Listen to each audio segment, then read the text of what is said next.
સુરતના અલથાણ વિસ્તારમાં એક યુવકનો જન્મદિવસ હતો, જેથી 3-4 મિત્રોએ બહાર જમવા જવા કરતાં ઓનલાઈન ફૂડનો ઓર્ડર કર્યો હતો. જો કે વેજ ફૂડની જગ્યાએ નોન-વેજ ફૂડ આવી ગયું હતું, જેથી યુવકોએ હિન્દુ સંગઠન સાથે મળીને રજૂઆત કરી હતી. ત્યારે રેસ્ટોરન્ટના સ્ટાફે ભૂલથી આવું થયું હોવાનું કહ્યું હતું. જો કે હિન્દુ સંગઠનોએ ધર્મભ્રષ્ટ કરવાનું ષડયંત્ર હોવાનું કહીને બોયકટ કરવાના બેનર સાથે હોબાળો મચાવ્યો હતો. સુરતમાં રહેતા મિલિંદ સમાર અને કન્હૈયા સંજય અગ્રવાલે સ્વિગી મારફતે બહેરૂઝ ધ રોયલ બિરયાની તે રેબલ ફ્રૂટ્સની રેસ્ટોરન્ટ ચેઇન છે, જેણે યુવકોને પ્યોર વેજ ખાવાનો ઓર્ડર આપ્યો હતો. જો કે પનીરના શાકમાં ચિકન પણ આવ્યું હતું, જેથી તાત્કાલિક યુવકોએ રેસ્ટોરન્ટમાં જઈને વિરોધ પ્રદર્શિત કર્યો હતો, જેથી સીસીટીવીના આધારે સ્ટાફે ભૂલ સ્વીકારી હતી. હિન્દુ સંગઠન સાથે સંકળાયેલા નરેન્દ્ર ચૌધરીએ કહ્યું કે બહેરૂઝ ધ રોયલ બિરયાની રેસ્ટોરન્ટ દ્વારા ધાર્મિક ભાવના દુભાવવાના પ્રયાસો કરાયા છે. અગાઉ પણ આ રેસ્ટોરન્ટ દ્વારા મુંબઈમાં આવું કરવામાં આવ્યું હતું. અમે રેસ્ટોરન્ટમાં જઈને વિરોધ કર્યો હતો અને લોકોને પણ કહીએ છીએ કે વેજ અને નોનવેજની સાથે શોખ હોય ત્યાંથી વેજ ન મંગાવો, ખાસ કરીને આવી રેસ્ટોરન્ટમાંથી ન જ મંગાવવું જોઈએ. અમે આ રેસ્ટોરન્ટ સામે કલેક્ટરમાં ફરિયાદ આપી છે. નરેન્દ્ર ચૌધરી. નરેન્દ્રભાઈ, ગઈકાલે આપે વિરોધ કર્યો હતો એક રેસ્ટોરન્ટ પર, શું કારણ હતું? કારણમાં આવું હતું કે 2 દિવસ પહેલાં 3-4 જૈન યુવકોએ બેસેલા હતા. એમાંથી એક મિત્રનો બર્થડે હતો, જન્મદિવસ હતું.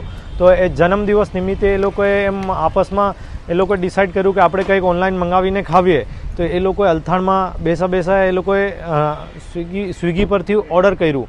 એ લોકોએ સ્વિગીમાં સ્પષ્ટ પેલું સિલેક્ટ કરેલું છે પ્યોર વેજ, એમાં ઓપ્શન આવે છે, તો વેજ સિલેક્ટ કરેલું છે. તો એમાં પછી એ ડિશિસ આવી, તો એ જે ડિશિસ એ લોકોએ મંગાવી એ બહેરૂઝ બિરયાની કરીને એક મોટું બ્રાન્ડ છે, પેન ઇન્ડિયા કંપની છે, રેબલ ફૂડ્સના અંડરમાં આવે છે. એમાંથી એ લોકોએ રાયતા અને પેલું શાક ને બધું મંગાવ્યું. એ પનીરની સબ્જીના અંદર એ લોકોએ જ્યારે પનીરની સબ્જી ખોલી, ઉપર પનીરની સબ્જી હતી, જેમ જેમ એ લોકો ખાવા લાગ્યા પછી નીચેથી ચિકન નીકળ્યું. તો એ લોકોએ હોટલમાં ગયા અને તાનો સીસીટીવી ચેક કરાવ્યું. પહેલાં એ લોકોએ ના પાડી દીધી કે ના, અમે આવું કંઈ કર્યું નથી. પછી એ લોકોએ સીસીટીવી જ્યારે ચેક કર્યા તો ખરેખર જે કિચનનો સીસીટીવી હતો એમાં સ્પષ્ટપણે દેખાય છે કે પહેલાં ચિકન નાખે છે, પછી ઉપરથી પનીર નાખી દે છે ક્વોન્ટિટી પૂરી કરવા માટે. પછી આ લોકોનું જે જવાબ હતું હોટલવાળાને કે આવું હતું કે અમને ખબર નથી પડી અને કન્ટેનર અમારું મિક્સ થઈ ગયું ને આવું બધું જવાબ આપતા હતા. અને આ બહેરૂઝ બિરયાનીની પહેલી ઘટના નથી, એના પહેલાં પણ મુંબઈમાં આવી ઘટના થઈ ચૂકી છે. જ્યારે એનો મુંબઈનો હેડ એટલે કોઈ મેનેજર મુંબઈથી અહીંયા આવેલો હતો, એની જોડે પણ આપણી વાતચીત થઈ હતી. તો એ એમ કહેતો હતો કે આ તો અમારા 3-4 વખત થઈ ગઈ છે, પણ આટલું આમાં કંઈ વિરોધ કરવાની તમારે જરૂર નથી.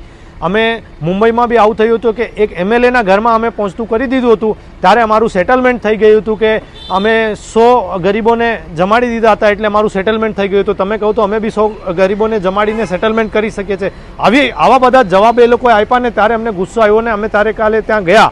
અને અમારે લાઈવ કરવાનું કારણ એ હતું કે કાલ ઉઠીને એ છોકરાઓ જે છે એ સામે આવવા નથી માંગતા, કેમ કે જૈન છે, પણ એ લોકો જ્યારે FIR કરશે તો આ લોકો ફરી જશે. એટલા માટે અમારે કાલે જઈને એ લોકો પાસે અપોલોજી લેવી હતી અને વિડીયો બનાવવો હતો. અમે ત્યાં જઈને કંઈ મારધામ કંઈ નથી, પણ એણે કર્યું એનો વિડીયો બનાવ્યું. એ પોતે સ્પષ્ટપણે કબૂલે છે કે અમારાથી ભૂલ થઈ છે અને અમે ભૂલ સ્વીકારીએ છીએ. અને હું આપના ચેનલના માધ્યમથી આપણા દેશની જનતાને એટલું જ કહેવા માંગીશ કે જો તમે પ્યોર વેજ છો તો પ્લીઝ કોઈ બી વેજ અને નોનવેજ હોટલમાંથી નહીં મંગાવતા. આ લોકોનું કોઈ ભરોસું નથી. જે પ્યોર વેજ રેસ્ટોરન્ટ હોય એનામાંથી જ તમે ખાવાનું મંગાવો. અને વિધર્મીની રેસ્ટોરન્ટ હોય, એ પ્યોર વેજ હોય તો બી આપણે વિશ્વાસ ન કરતા, કેમ કે આ લોકોએ જાણી કરીને આપણું ધર્મ ભ્રષ્ટ કરવા માટે આવા બધા કૃત્યો કરે છે. કેમ કે બહેરૂઝ બિરયાનીની આ પહેલી ઘટના નથી, ચોથી વખત આ બહેરૂઝ બિરયાનીમાં થયો છે. તો અમે લોકો આ બહેરૂઝ બિરયાનીનો વિરોધ કરીએ છીએ અને આપના ચેનલના માધ્યમથી જનતાને અપીલ કરીએ છીએ કે પ્લીઝ તમે લોકો આ બહેરૂઝ બિરયાનીને બાયકોટ કરો, હેશટેગ કરો, બાયકોટ કરો અને આને ઇન્ડિયામાંથી નાબૂદ કરી નાખો.